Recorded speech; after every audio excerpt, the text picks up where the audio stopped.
বাবা, আমি তোমাকে বলছি না, অলস মানুষের জীবন তাদের আলসেমি ছাড়তে কেমন করে চেয়ারে তুলে নিয়ে আসতো। বিয়ে সাহেব? আরে না, একমাত্র আদরের মেয়ে। অনেক আগে থেকে একটা স্বপ্ন ছিল, পাত্রপক্ষ যখন দেখতে আসবে চেয়ারে বসিয়ে ওকে আমি দেখাবো। ও তাই?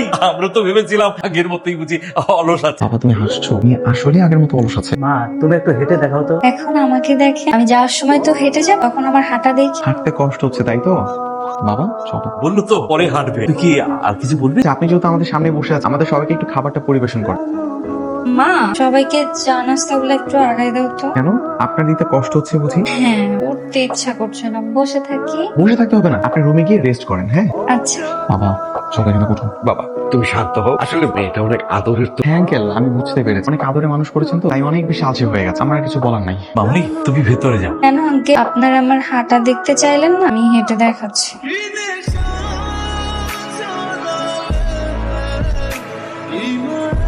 কি ব্যাপার, আপনি এবার ঘুরে চলে আসলেন যে? হাঁটতে কষ্ট হচ্ছে বুঝি?